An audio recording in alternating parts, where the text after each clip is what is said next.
Welcome to another Founder Wisdom Pod. We have Pranam Lipinski with us today. He's co-founder at Email Outreach Company, also at Work with Gen Z. Not his first companies.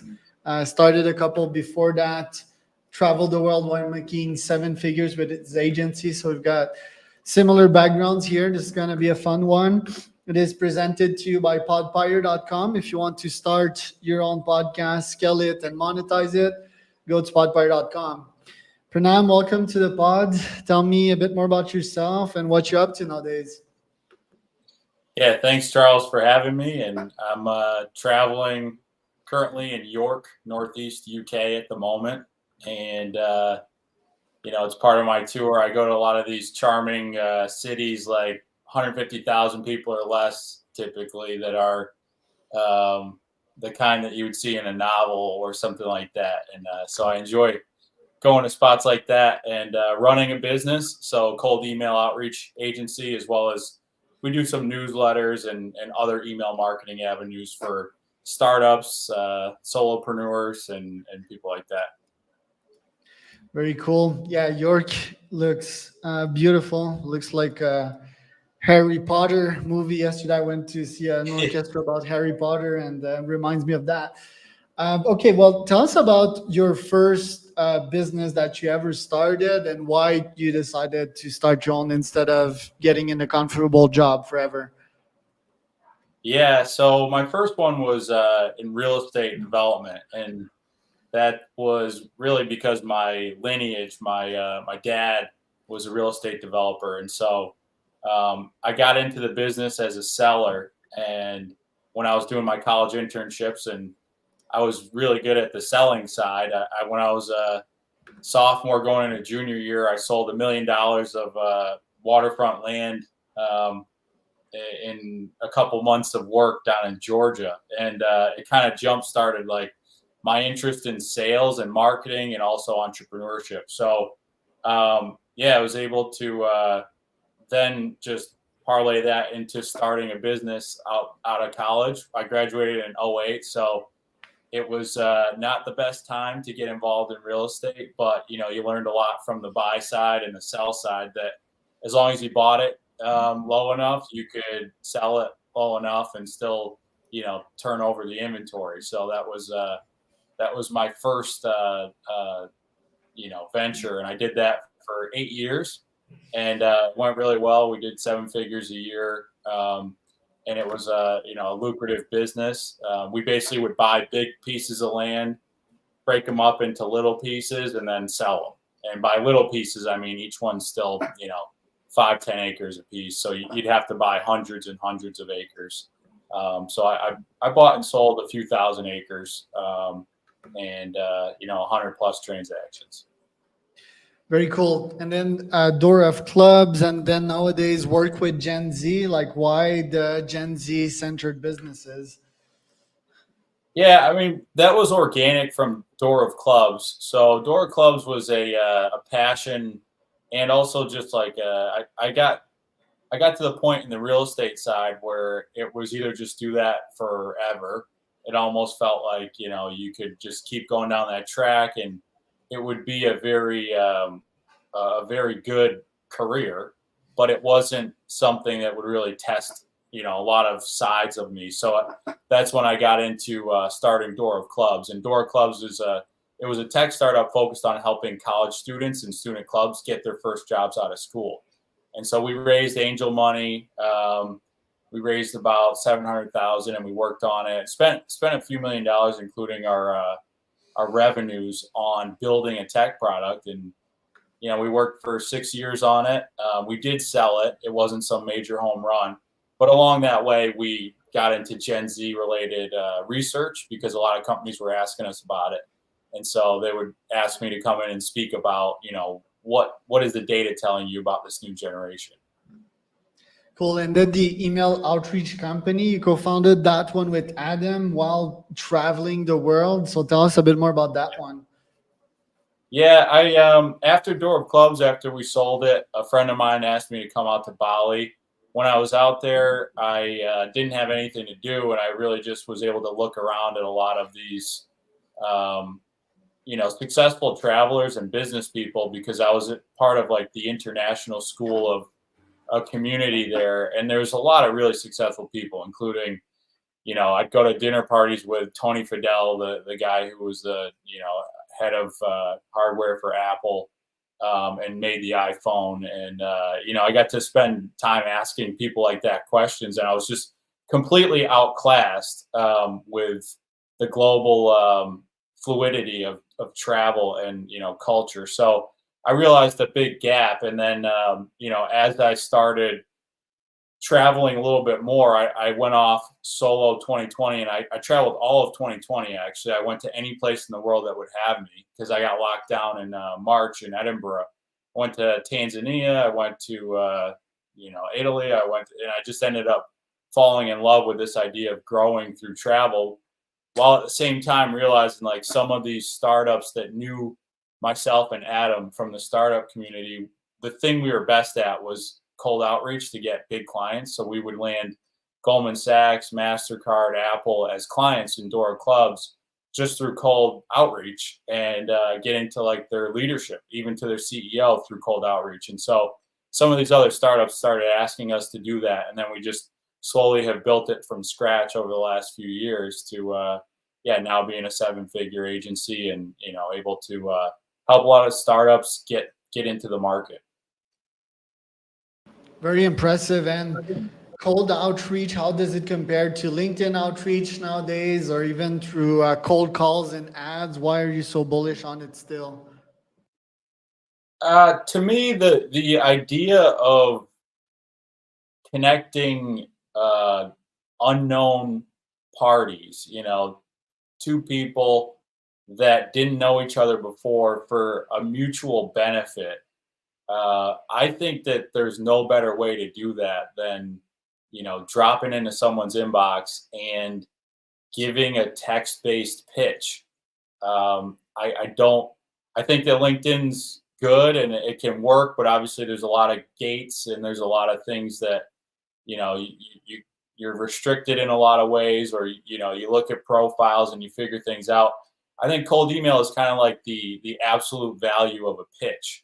It's if it's a certain amount away from zero positive or negative, you're at least getting a good read on where you are. And I know there's other channels like LinkedIn and stuff, but to me, cold email is like just the best way to do market development, and the best way to get new clients. So, we see it time and time again with our clients, and you can get to the best companies in the world at the top leadership level in a way that I haven't found any other channel can. Right. And what's your tech stack? For example, on my side, I use Apollo, SendGrid, set up my mailboxes on classic cPanel infrastructure. I also use Clay for AI outreach. What tools are you using nowadays, and how do you set yourself and your clients for success? Yeah, we use Google Workspace inboxes. We manage a few thousand at the moment, and we also use Clay. We use Instantly as our sending platform, and we're Instantly experts, so we really like it. We use everything for lists, from freelance vendors to Apollo to Lead Magic, ICPs. Prospeo, whatever you want to call it, for getting the verified leads, and then verify the leads through zero bounce. And then, as far as like I mentioned earlier, we do manage some newsletters, and my co-founder and I, and his sister, who also works in our agency, we bought a newsletter for digital nomads called the Nomad Cloud, and it's got a couple 100,000 people that we grew it from just 5,000 subscribers back in February to now a couple 100,000. And so that success has caused us to now offer that as a service. And so part of our tech stack now is Beehive for the newsletters.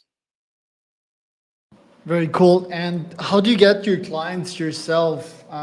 What kind of emails do you send to what kind of ICP, and what offer have you seen working out for you and some of your clients? Well, the classic one that we're say unique, and that I would offer to anybody who wants to take this and learn from us in a way that is unique, that's listening, is we sometimes will ask for the prospect's advice on a product or a service, and this can open the door. And it's just, hey, I'm reaching out, looking to learn from leaders like yourself. I've got this company, it's going pretty good, but we can always do better. I saw you're really good at understanding how to go to market. Would love to set up a virtual coffee with you. Are you open? And that's gotten us on the phone with anyone from the CEO of MasterCard to it got us our first 2 6-figure clients in our previous tech startup tour clubs. So that's one approach. And then I would also just share that, like, we also put in the PS, because you're incentivized with Google and Outlook and Yahoo. The real measure is how many replies do you get, and how many replies that aren't just like one word unsubscribe. So the more replies you get, the better the you're going to be rated as a healthy inbox. And you'll be allowed to get into more inboxes. So in the PS now we put, every reply feeds 5 puppies. So we'll donate 5 bowls of dog food to a shelter. And if and we say transparently, this helps our email health, and we love to support puppy health. And we've donated now about 100,000 bowls of dog food to puppies through that. So those are just a couple of tidbits that are more of a human nature than like tech stack. In the sense of asking for advice, and then having a charitable or philanthropic cause to it that will always work and get people involved in a way that's beyond just like I'm transactionally trying to sell you something. Right. And who's your ICP? Do you have a preferred target as your clients? Yeah, we've found that marketing teams that are trying to get into new markets, like what I mean by a marketing team, someone who's got maybe 5 team members on an actual built out marketing team, and they might have anywhere from 100 to 250 employees.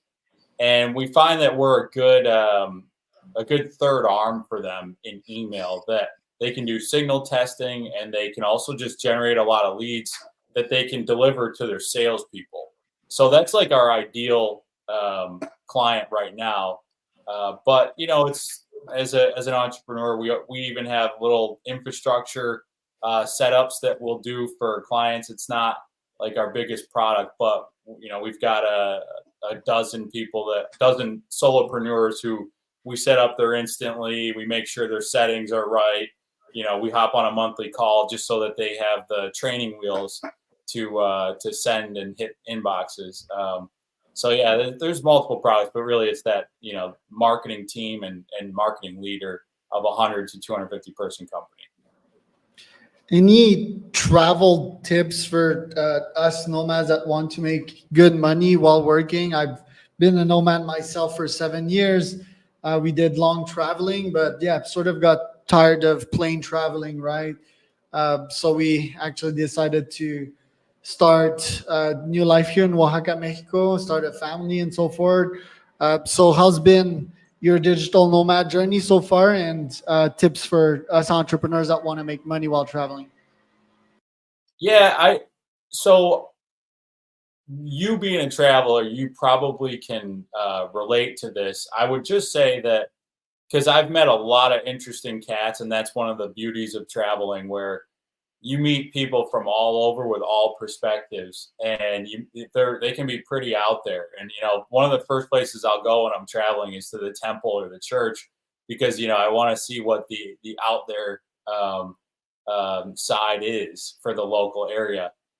But one of the things that, just from the simplest standpoint, I see that the travel in the nomad lifestyle, it's either going to be short term, or it's going to be too much pressure on you if you really don't have a business and you don't have the discipline to execute in that business in a sustainable way. So I would just say that the nomad life is um, it needs to have first and foremost a sustainable business that you have to put first while you're traveling. You can't put, your explorations and your other stuff first while you're, in order to make it long term sustainable. So I meet a lot of travelers who will do a month, 2 months, 3 months. I mean, you, Charles, to be able to do it as you're doing it, you got to know that, yeah, there has to be that foundation of a sustainable income that is kind of, and also the know-how to do that no matter what company you're working on. So I would just say that that's the most important skill set, and maybe you have to learn with a failure to start, at first, and before you even get out there and feel like you got a sustainable thing or whatever it is. But that just has to be the goal, is if you really want to be a nomad who's not going to end up with a bad story or a short story, then you got to do the first and foremost a successful, sustainable income business. And what's next for you? Will you keep on traveling, building your business, or will you choose a location, a specific location at some point? For now, I'm just going to keep traveling. I find that it's the most educational and entertaining experience that I can have. I don't have a family, and so for me, it's not like I'm looking for other people at the moment. So, I try to make best use of the freedom that I have.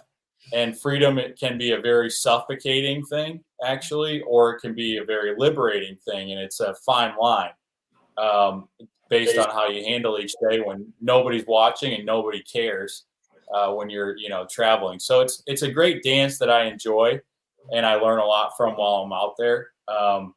But yeah, I looked a little bit on what you've done, Charles, in your athletic and personal tests of things, and I just see it as, for me, like probably the highest tightrope or test that I can walk right now. But like, did you at some point have a kind of moment where you felt like you hit a wall in terms of how much more you could get out of travel, or was it like, did you find that other things maybe were a better tightrope for you?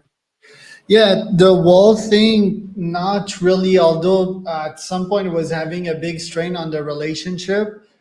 Me and my Okay. wife were quite different, and yeah, I adapt to stress quite easily. She does not. So, yeah, at some point it was like, okay, maybe we need to stabilize stuff and before we keep Yeah. on traveling. And also another one was like COVID, right? When COVID Okay. hit, we couldn't travel anymore, so we decided to keep on traveling in Mexico, which was pretty nice, right? We had like Mhm. a penthouse villa in on the seaside in Mexico, so that was like our That's COVID awesome. lockdown, quote unquote.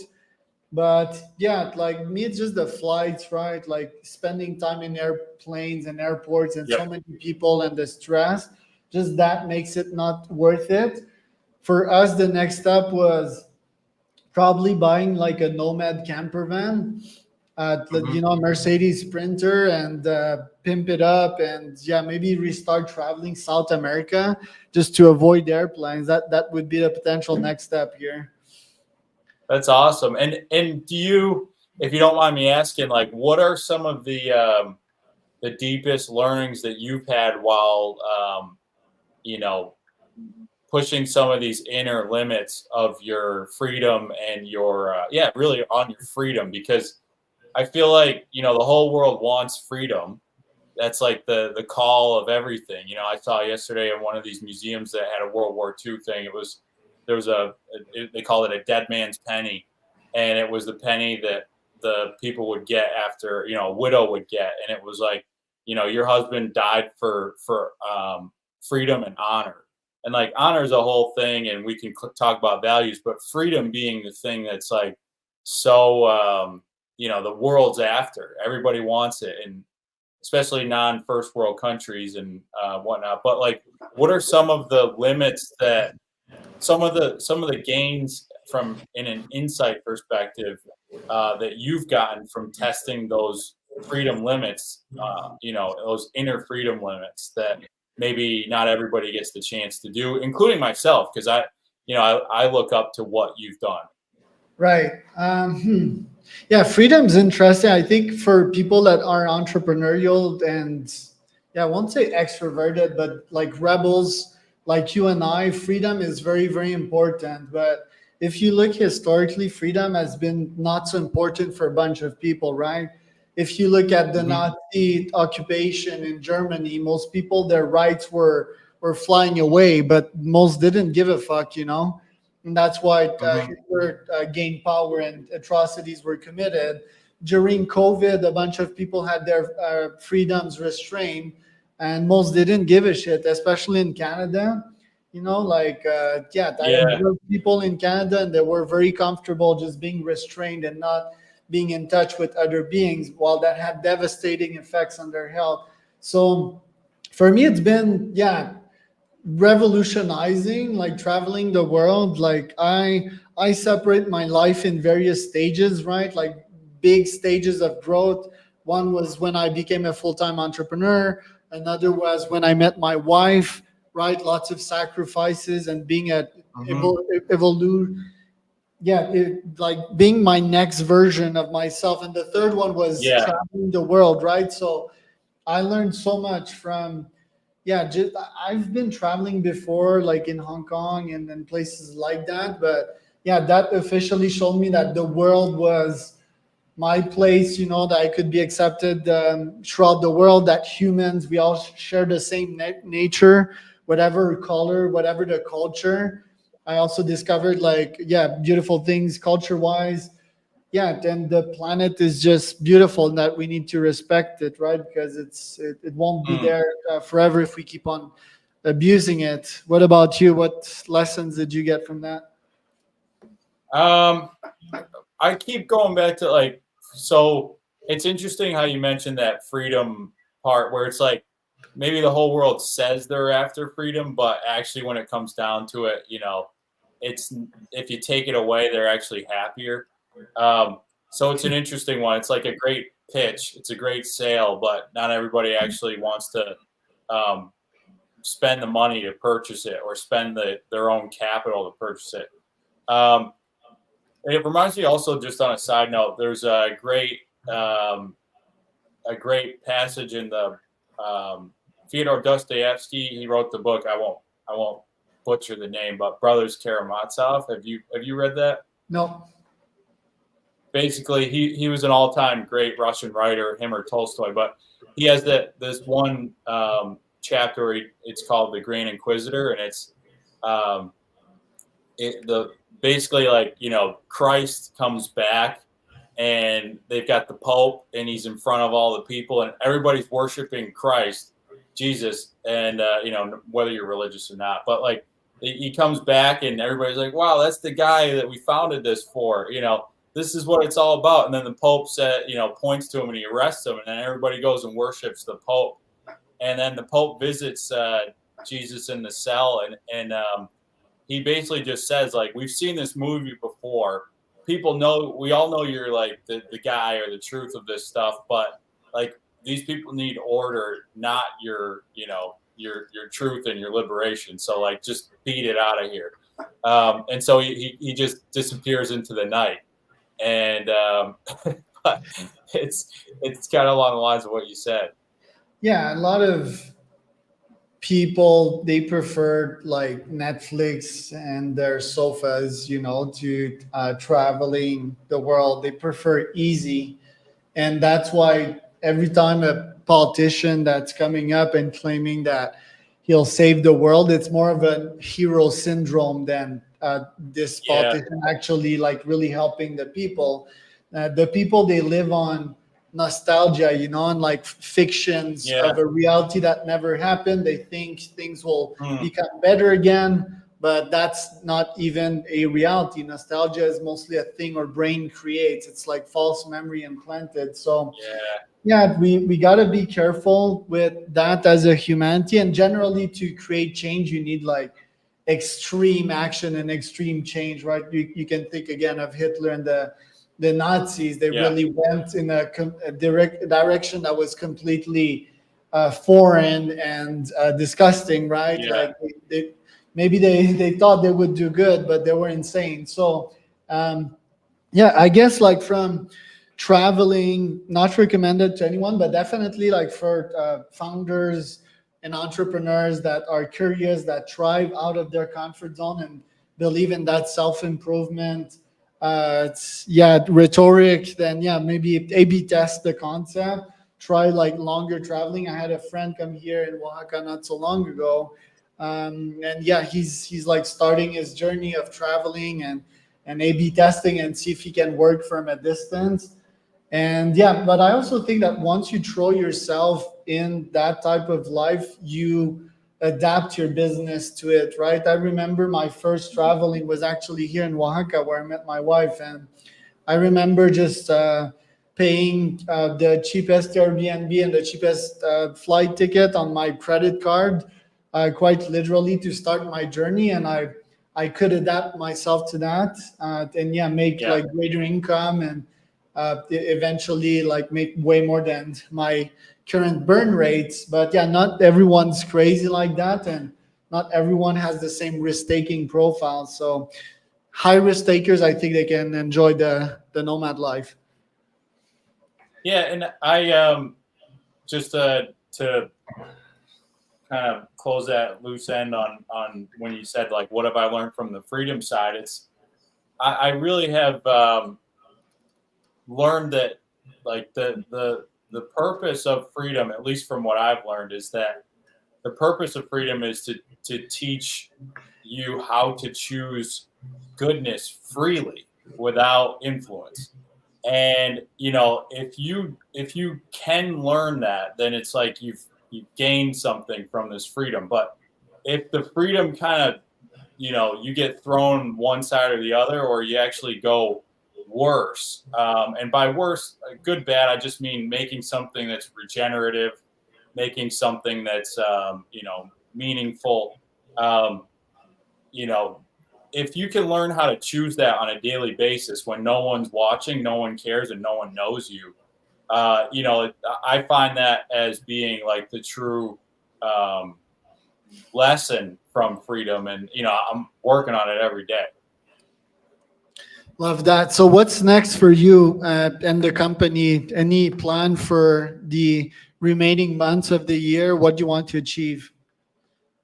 Yeah, so I'll be, on the travel trail. I'll be in Galway next, going there next week, and then I'll be in Verona and Tuscany. I haven't been to Verona or Galway yet, so and I'm learning Italian. Over the last few years, I've spent about a year in Italy, so I love Italy. So I'll be spending more time there, and then home for the holidays. And home, but as in Massachusetts, to be with family and my niece and nephew and brother and stuff, and parents, grandmother. But as far as the business, I just want to make sure that we are getting to the place of right now we've got a team of 8, and I feel like we're maybe at about 75% capacity of what we could handle. So I'd like to just max out the capacity of our team. And so that just means for us to, grow by another 30-40% by year end. So that's my goal. Good job. Well, wishing you success in that one. Where can people find out more about you, Pranam? Just check out the website, eocworks.com, and you can see the different services, and there's stuff about newsletter stuff too. So yeah, you can check that out, or just find me on LinkedIn, or on my Instagram is just @Pranam and then the number 1. So @Pranam1.